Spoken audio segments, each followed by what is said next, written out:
No, yo diría que en efecto, en ese sentido sí que habría que decir que Estados Unidos es un poco menos inteligente si lo que va a ser probable de Fernando Sánchez. Yo creo que sí que hay que tener en cuenta, hay una cosa que sí que es preciso que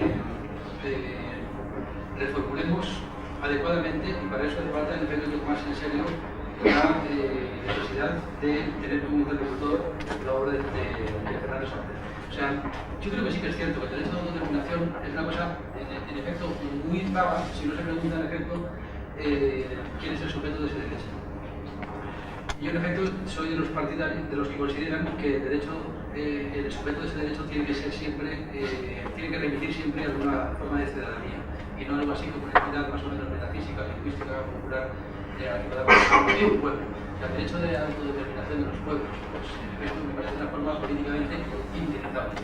El único problema que hay es que los ciudadanos tienen madre, tienen padre, a veces resulta que ni siquiera pueden tener hijos, por ejemplo cuando viven unas situaciones de mercado laboral infernal, echan de menos y no se sabe muy bien cómo, luego les tiene que contar su psicoanalista qué es lo que les está pasando, ¿no? Echan de menos tener una familia, poder fundar una familia, porque no tienen dinero, porque siguen viviendo de prestado en casa de sus padres. Por ejemplo, esto es soy un ejemplo, podemos poner un millón de ejemplos más. O sea, tal y cual, entonces, bueno, pues resulta que luego los ciudadanos, como también tienen padre, tienen madre, tienen familia, pueden tener hijos, y sus padres no pueden tenerlos porque tienen las condiciones económicas para tenerlos, ni siquiera tienen una casa para tenerlos, etcétera, etcétera, etcétera. Bueno, pues luego resulta que los ciudadanos, en tanto que ciudadanos, votan por algo así como el derecho a la autodeterminación de los pueblos, pero votan en tanto que ciudadanos, no en tanto que pueblo, ¿no?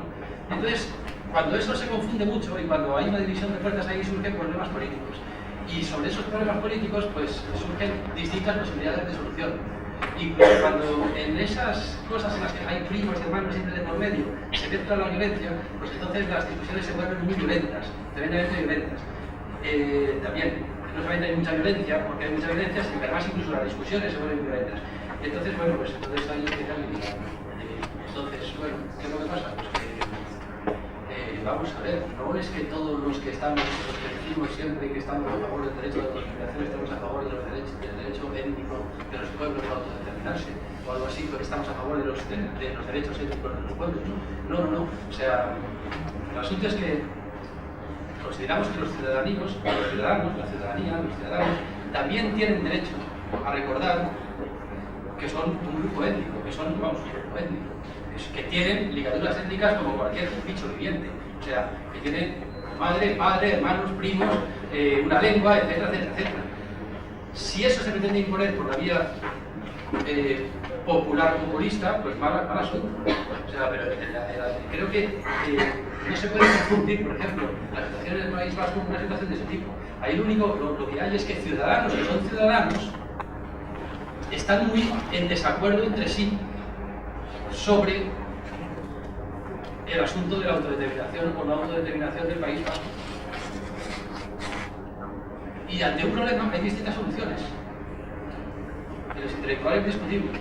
Lo único que pasa es que, en efecto, pues, no sé, ha llegado un momento en que las cosas se han envillecido tanto que cuando tienes otra opinión distinta, se han envillecido tanto precisamente que a mí me cuesta, vamos, o sea, realmente pasa a la violencia.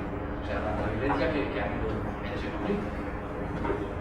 Pues que cuando tienes una opinión distinta se te sataniza como diciendo algo así, como que estás intentando defender una comunidad étnica en lugar de una ciudad de ciudadanos. No es así, ¿no? Sencillamente hay un problema y se tienen distintas opiniones sobre cómo solucionarlo. O sea, a mí me han ocurrido cosas, por ejemplo, no sé, o sea, tremendas, ¿no?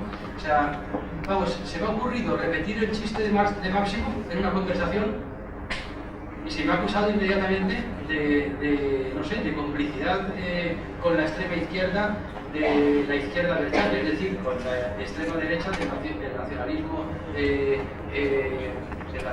hitleriano vasco, o algo así. O sea, ya no se sabe dónde están las cosas.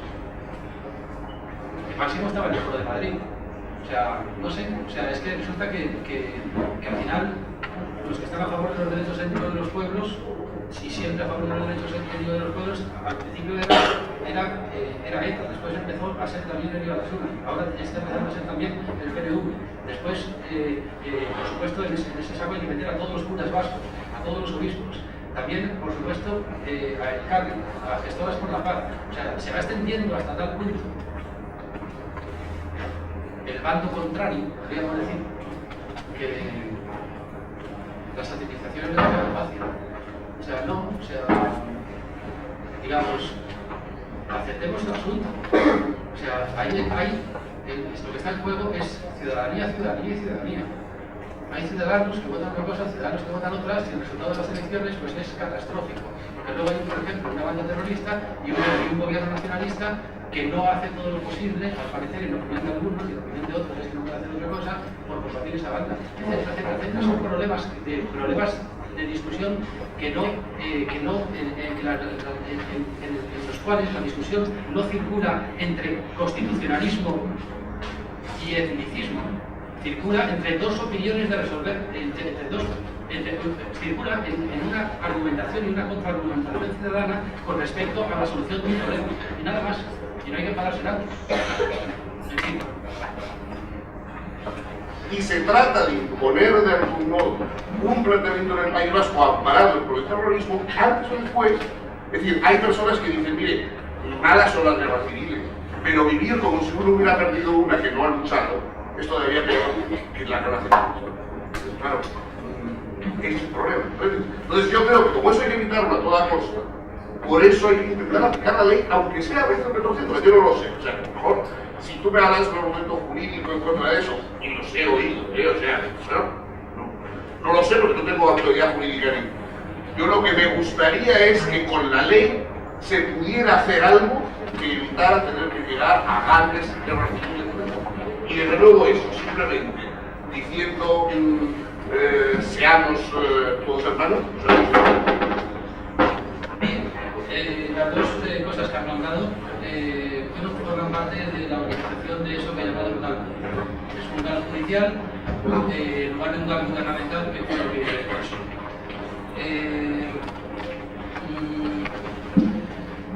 No sé, es que creo que el razonamiento de Fernando Sabater al respecto, no sé si hubo algo que no entendí, pero voy a intentar ordenarlo, ¿no? Se dice que hay una diferencia muy grande entre, por ejemplo, invadir Irak por parte de un país gobernado por un gobierno popular o tomar determinadas medidas en un problema interno, en un conflicto civil interno en un país, porque un país tiene una constitución y en cambio no existe una cosa llamada derecho internacional. Es decir, ese tipo de comparaciones olvidan, se ha dicho, que no existe una legislación internacional. Que no existe una legislación internacional. Que ojalá existiese en efecto una ONU que pudiera gobernar, eso es lo que querríamos todos. Y ojalá, desde luego, que Estados Unidos no hubiera amenazado con invadir cualquier país que llevara a alguno de sus personajes políticos o incluso a alguno de sus soldados a eso que se llama Tribunal Penal Internacional. Y como no hay ese gobierno, ¿no? Pues entonces, ¿qué se hace? Pues entonces resulta que hay un gobierno constitucional en el Estado español, en efecto, popularmente elegido, que se alía precisamente con ese que desconoce el Tribunal Penal Internacional y que se aparta de la ONU para formar, por ejemplo, pues una coalición que dicte la ley al margen enteramente de lo que quede de derecho internacional. En eso es lo que llamamos derecho internacional. Una situación un poco extraña. Es decir, yo lo que entiendo es una cosa extraña. Si un partido se convierte en tapadera de una banda de delincuentes local, entonces se le aplica la ley de partidos.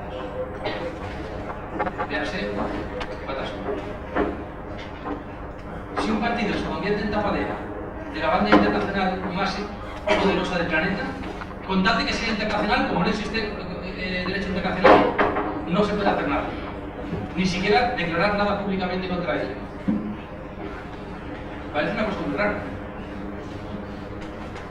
O sea, si las leyes son leyes, tienen que aplicarse como leyes. O sea, si la ley de partidos es una ley, o sea, porque la banda terrorista de la cual se ha convertido en tapadera un partido o un gobierno, así sea un partido que esté gobernando, y si sino que se enjuicie al partido en cuestión. No se sabe, no acabo de entender por qué la ley de partido no sería aplicable. No lo entiendo. Sencillamente porque se ha liado con una banda terrorista internacional en lugar de con una banda terrorista local. No lo entiendo. No lo consigo entender. Luego, por otra parte, se dice AV y todo lo que se llama el entorno terrorista. ¿Quién financia? ¿Quién subvenciona? ¿Quién organiza? Bueno, pues entonces si financian, si subvencionan, se organizan, pues un Estado de Derecho, como digo, es perfectamente compatible con una sociedad de delincuentes. O sea, sencillamente para eso está, para meter a nuestros delincuentes en la cárcel. Si lo verdaderamente extraño es no meter en la cárcel a gente a la que sin embargo se les priva de sus derechos civiles. Eso es lo verdaderamente extraño que tiene este asunto. Entonces a mí, hasta que se me conteste de una forma suficientemente convincente a estas preguntas, pues yo no puedo ver en todo ese movimiento más que la formación, en efecto, de un GAL de iniciativa gubernamental y presentado por el gobierno como tal, porque es en efecto Aznar quien los gobierna y es en efecto Aznar quien está considerando que esto es una continuación directa de ese GAL imperial global a nivel planetario que está organizando Bush. Y es que claro que dice Fernando Sabater, es que, vamos a ver, yo no soy experto en derecho. O sea, yo no tengo nada que ver con los intríngulis legales del asunto. Naturalmente que no, ni con los intríngulis gubernamentales, porque es que, por desgracia, no es él quien los gobierna, es que es Aznar. Y el caso es que Aznar sí dice, sí plantea, sí presenta todos los días las actuaciones judiciales con sus incentivos gubernamentales, porque a mí no me cabe duda de que la cosa es así, ¿no?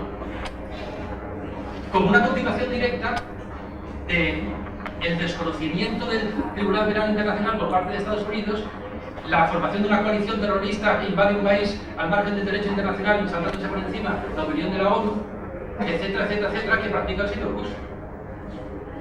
Ese es el problema. ¿Quién subvenciona? ¿Quién organiza? Claro, o sea, bueno, te meten en la cárcel.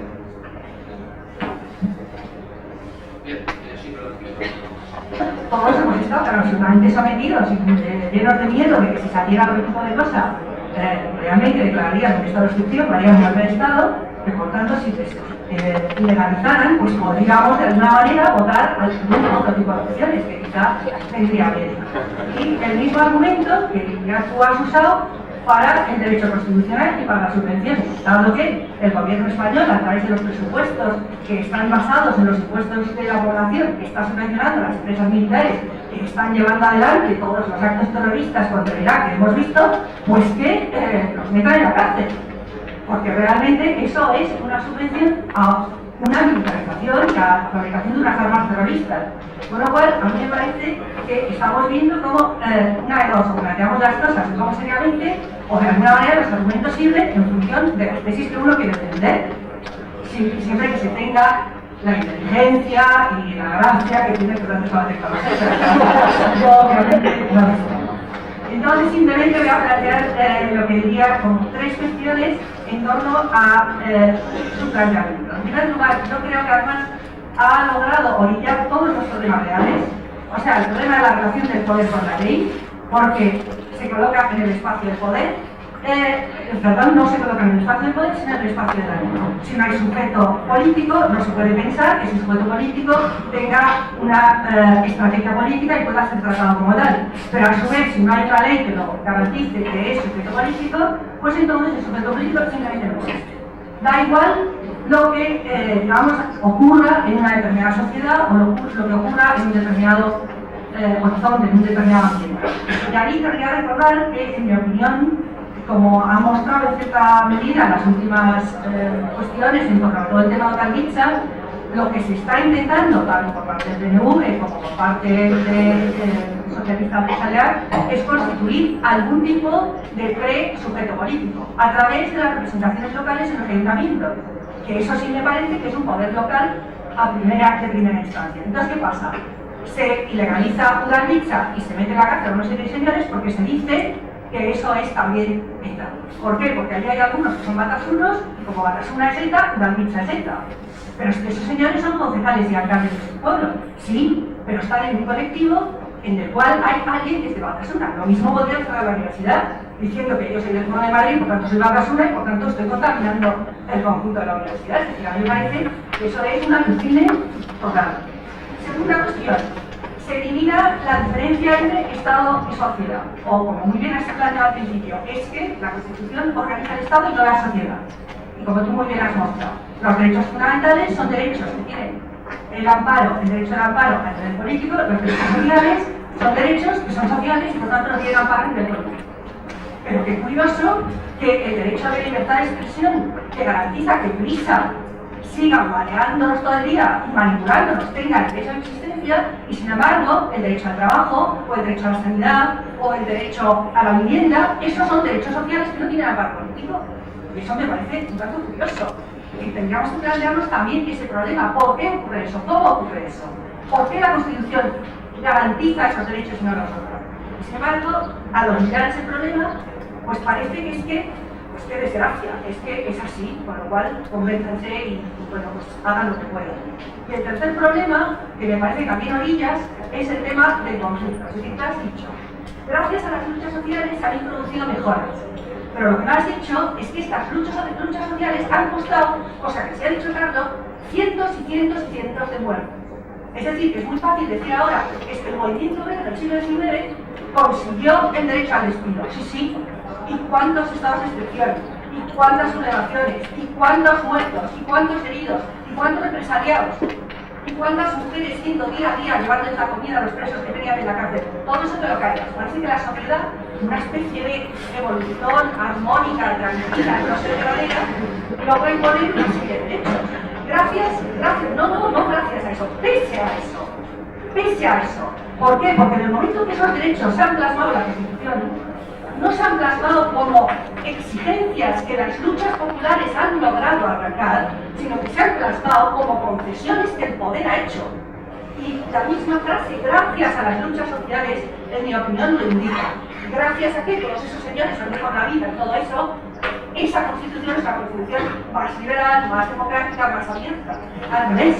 Al revés. Mucha gente ha dejado la vida para obligar a esos poderosos asquerosos que ahora nos dan las gracias para poder imponer a ellos todos esos derechos. Por lo cual, el problema, en mi opinión, es si te colocas en la perspectiva del conflicto, como a quien nos toca sufrir es a nosotros. Lo que queremos es que los conflictos se resuelvan de la mejor manera posible. No que se encomen y que dentro de 200 años se diga, gracias a que en el País Vasco hubo una lucha de no sé qué manera, la Constitución española aceptó conceder un mayor nivel de autonomía a determinadas zonas. No queremos eso.